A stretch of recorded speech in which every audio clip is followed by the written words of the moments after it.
Assalamualaikum. Good morning everybody. How are you today? Hopefully all of us in the healthy and good condition. Amin. Baiklah murid-murid cerdas, hari ini kita akan belajar tematik kelas 5 tema ekosistem, subtema 2 hubungan antar makhluk hidup dalam ekosistem. Pembelajaran 1 dan 2. Baiklah murid-murid cerdas, tetapi sebelum kita lanjut ke materi, Miss akan informasikan tujuan pembelajaran kita hari ini. Yang pertama adalah siswa mampu menentukan ide pokok di setiap paragraf. Yang kedua, siswa dapat menjelaskan peran makhluk hidup dalam rantai makanan. Yang ketiga, siswa dapat menjelaskan aliran energi dari suatu ekosistem. Dan yang terakhir adalah siswa mampu menulis karangan non-fiksi. Setiap makhluk hidup memiliki ketergantungan terhadap makhluk hidup lain. Manusia memerlukan tumbuhan dan hewan. Tumbuhan dan hewan juga memerlukan manusia. Makhluk hidup yang memerlukan tanah, udara, matahari untuk mendukung kehidupannya. Murid-murid cerdas, pada pelajaran pertama ini kita akan membahas tentang hubungan antar makhluk hidup dalam bentuk rantai makanan. Rantai makanan adalah perjalanan memakan dan dimakan dengan urutan tertentu antar makhluk hidup. Sekarang, coba kalian perhatikan contoh rantai makanan berikut ini. Di sini ada padi dimakan oleh tikus, tikus dimakan oleh ular, ular dimakan oleh burung elang. Setelah beberapa waktu, burung elang mati dan bangkainya membusuk, diuraikan oleh makhluk hidup pengurai yang bercampur dengan tanah membentuk humus. Humus yang dicontohkan adalah tumbuhan terutama rumput dan seterusnya. Sehingga proses tersebut berjalan dari waktu ke waktu. Baiklah, kita akan membahas rantai makanan yang ada di laut. Di lautan yang menjadi produsen adalah fitoplankton, sekumpulan tumbuhan hijau yang sangat kecil ukurannya dan melayang-layang di dalam air. Nah, di sini yang berperan sebagai konsumen satu adalah zooplankton, hewan pemakan fitoplankton. Lalu yang menjadi konsumen duanya adalah ikan-ikan kecil. Lalu yang menjadi konsumen ketiga adalah ikan sedang. Dan yang terakhir adalah yang menjadi konsumen 4 adalah ikan besar. Selanjutnya, ikan yang telah mati diuraikan oleh dekomposer sehingga dapat dimanfaatkan oleh fitoplankton sebagai sumber nutrisi untuk membuat makanan. Urutan peristiwa makan dimakan tersebut dapat berjalan seimbang dan lancar jika seluruh komponen tersebut ada.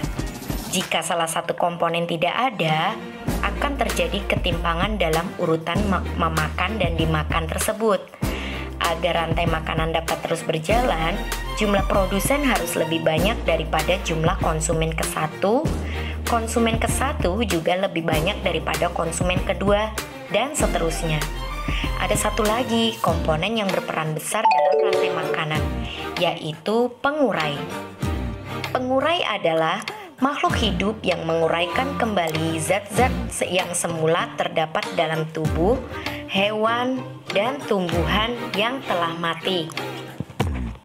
Lalu, hasil kerja pengurai dapat membantu proses penyuburan tanah, contohnya seperti bakteri dan jamur. Murid-murid cerdas, di dalam rantai makanan terdapat perpindahan energi dari satu makhluk hidup ke makhluk hidup lain. Sekarang, kita coba perhatikan rantai makanan berikut ini. Yang pertama adalah tumbuhan sebagai produsen memproduksi makanannya sendiri melalui proses fotosintesis. Jenis makanan yang diproduksi oleh tumbuhan berupa gula. Oleh tumbuhan, makanan dapat disimpan dalam bentuk biji, batang, buah, dan akar. Konsumen tingkat 1 merupakan hewan herbivora atau pemakan tumbuhan. Makanan yang dimakan hewan tersebut akan diubah ke dalam bentuk energi untuk melakukan aktivitas dan bereproduksi, contohnya seperti tikus yang ada di nomor 2. Lantas, konsumen tingkat 2 merupakan hewan karnivora yang akan memakan konsumen tingkat 1. Jadi, konsumen tingkat 1 itu tadi merupakan sumber energi bagi konsumen tingkat 2 agar dapat bertahan hidup, contohnya ular. Selanjutnya, konsumen yang ketiga memakan konsumen tingkat 2, contohnya burung elang. Pada saat konsumen tingkat 3 mati, tubuhnya akan membusuk.